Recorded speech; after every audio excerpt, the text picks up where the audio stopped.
ಇಂದಿನಿಂದಲೇ ಅಧಿವೇಶನ ಕದನ, ಸದನದಲ್ಲಿ ಸಮರ. ಇದು ಸಿಎಂ ಡಿಕೆ ಶಿವಕುಮಾರ್ಗೆ ಮೊದಲ ಅಗ್ನಿ ಪರೀಕ್ಷೆ. 16 ಗೊಂದಲಗಳ ಮಧ್ಯೆ ಶುರುವಾಗಲಿದೆ ಸದನದ ಕದನ.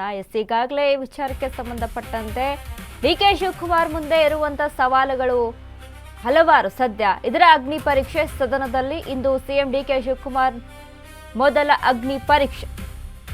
ಅಧಿವೇಶನ 16 ಗೊಂದಲಗಳ ಮಧ್ಯೆ ಶುರುವಾಗಲಿದೆ ಮಹಾ ಕದನ. ಸರ್ಕಾರದ ವಿರುದ್ಧ ಮುಗಿಬೀಳಲು ಬಿಜೆಪಿ ಜೆಡಿಎಸ್ ಸಜ್ಜಾಗಿದೆ. ಬಿಜೆಪಿ ಜೆಡಿಎಸ್ಗೆ ಇರೋ ಅಸ್ತ್ರಗಳು ಒಂದಾ ಎರಡ? ಸಾಲು ಸಾಲು ವಿವಾದಗಳೇ ಕಾಂಗ್ರೆಸ್ ಸರ್ಕಾರಕ್ಕೆ ಸವಾಲು. ಇದೀಗ ಸಚಿವ ನಾಗೇಂದ್ರ ರಾಜೀನಾಮೆಗೆ ಆರ್ ಅಶೋಕ್ ಪಟ್ಟನ್ನ ಹಿಡಿದಿದ್ದಾರೆ.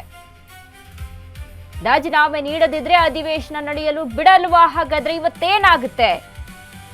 ಬಿ ನಾಗೇಂದ್ರ ವಿಚಾರವೇ ಅಧಿವೇಶನದಲ್ಲಿ ಭಾರಿ ಸದ್ದು.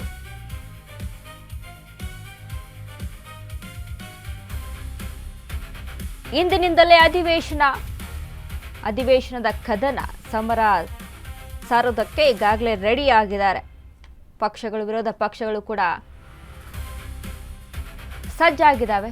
ಅಧಿವೇಶನ ಅಂತ ಅಂದಾಗ ನೋಡಿ, ಅಧಿವೇಶನ ಕದನ ಅಂತ ಆಲ್ರೆಡಿ ಬಂದ್ಬಿಡುತ್ತೆ. ಯಾಕಂತ ಅಂದ್ರೆ ಅಧಿವೇಶನ ನಡೆಯೋದ ಕದನಕ್ಕೋಸ್ಕರವೇನೋ, ಸಮರ ಸಾರೋದಕ್ಕೇನೋ ಅನ್ನುವಂಥದ್ದು. ಯಾಕಂದ್ರೆ ಅಧಿವೇಶನ ಅಂತ ಅಂದಾಗ ಚರ್ಚೆ ಆಗಬೇಕು.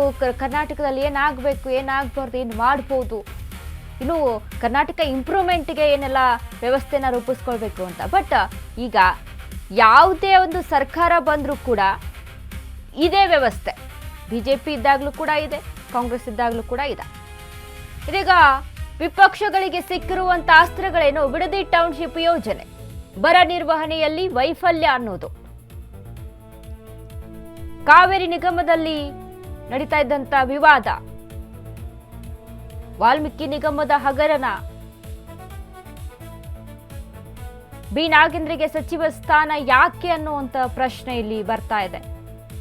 ಕೆಪಿಎಸ್ಸಿ ಮಹಾ ಹಗರಣ ಕೂಡ ಒಂದಾ ಎರಡ? ಇದೀಗ ಕರ್ನಾಟಕದಲ್ಲಿ ರೈತರ ಆತ್ಮಹತ್ಯೆ, ಇವೆಲ್ಲವನ್ನ ಕೂಡ ಮೇಕೆದಾಟು ಯೋಜನೆಗೆ ಆಗ್ರಹ ಕೇಳಿ ಬರ್ತಾ ಇದೆ. ಸ್ಟಾರ್ಟ್ ಮಾಡಬೇಕು, ಯಾಕೆ ಸ್ಥಗಿತ ಅನ್ನೋದು. ಸಚಿವರಿಗೆ ಇನ್ನೂ ಸಿಕ್ಕಿಲ್ಲ ಖಾತೆ. ಗೃಹಲಕ್ಷ್ಮಿ ಸೇರಿ ಗ್ಯಾರಂಟಿಗಳಿಗೆ ತಡೆ, ಬಿಡದಿ ಟೌನ್ಶಿಪ್ ಯೋಜನೆ. ಎಸ್ ನೋಡಿ, ಈಗ ಮೈತ್ರಿ ಪಕ್ಷಗಳ ಮುಂದೆ ಇದ್ದಂತ ಅಸ್ತ್ರಗಳು ಹಲವಾರಿದಾವೆ. ಇವೆಲ್ಲವನ್ನ ಕೂಡ ಸದನದಲ್ಲಿ ಪ್ರಯೋಗ ಮಾಡೋದಕ್ಕೆ ರೆಡಿ ಆಗಿದ್ದಾರೆ.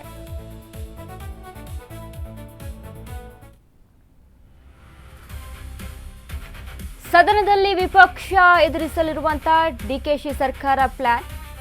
ಮೈತ್ರಿ ಪಡೆ ಆರೋಪಗಳಿಗೆ ಟಕ್ಕರ್ ಕೊಡಲು ಡಿಕೆ ರಣತಂತ್ರವನ್ನ ರೂಪಿಸಿಕೊಳ್ತಾ ಇದ್ದಾರೆ. ನಾಗೇಂದ್ರ ರಾಜೀನಾಮೆಗೆ ಪಟ್ಟು ಹಿಡಿದ್ರೆ ತಿರುಗೇಟಿಗೆ ನಿರ್ಧಾರ. ಬಿಜೆಪಿ ನಾಯಕರ ಮೇಲಿನ ಕೇಸ್ ಪ್ರಸ್ತಾಪಿಸಿ ಕೌಂಟರ್ ಸಾಧ್ಯತೆ ಇದೆ. ಇನ್ನು ರಾಜ್ಯದಲ್ಲಿ ಬರ ಬಗ್ಗೆ ಬಿಜೆಪಿ ಜೆಡಿಎಸ್ ಪ್ರಶ್ನೆ ಎತ್ತಿದ್ರೆ ಸಚಿವರು ನಡೆಸಿದಂತಹ ಬರ ಪರಿಶೀಲನೆಯ ವರದಿಯನ್ನ ಮಂಡಿಸೋದು, ಕೇಂದ್ರಕ್ಕೆ ಹೆಚ್ಚಿನ ಪರಿಹಾರ ನೀಡಲು ಒತ್ತಡ ಹೇರುವ ಸಾಧ್ಯತೆ ಇದೆ. ಈ ಮಧ್ಯೆ ಅಧಿವೇಶನಕ್ಕೆ ಸಿದ್ದರಾಮಯ್ಯ ಬರೋದು ಡೌಟ್ ಅಂತ ಹೇಳಲಾಗ್ತಾ ಇದೆ. ಸಿದ್ದರಾಮಯ್ಯ ಅಸಮಾಧಾನ, ಸದನದಿಂದ ದೂರ ಉಳಿಬಹುದು.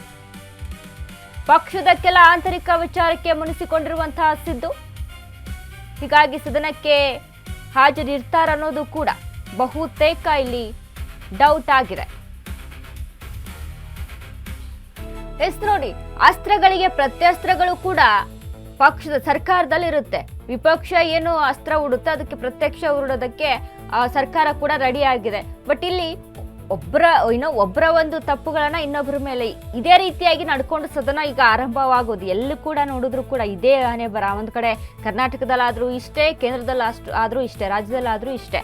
ಸೊ ಈ ರೀತಿಯಾಗಿ ಅಸ್ತ್ರ ಪ್ರತ್ಯಸ್ತ್ರಗಳನ್ನ ಹೂಡೋದಕ್ಕೆ ಸರ್ಕಾರ ಕೂಡ ರೆಡಿ ಆಗಿದೆ. ಈಗ ಏನು ಬರೋ ವಿಚಾರಕ್ಕೆ ಸಂಬಂಧಪಟ್ಟಂತೆ ಮಾತನಾಡಿದ್ರೆ ವಿಪಕ್ಷಗಳು ಅದಕ್ಕೂ ಕೂಡ ಏನು ಸಚಿವರು ನಡೆಸಿದಂತಹ ಸರ್ವೆ ಏನಿದೆಯಲ್ಲ, ಆ ಸರ್ವೆವನ್ನ ಮುಂದಿಟ್ಟು ಇಲ್ಲಿ ಮಾತನಾಡೋದು ಕೂಡ ಇದೆ.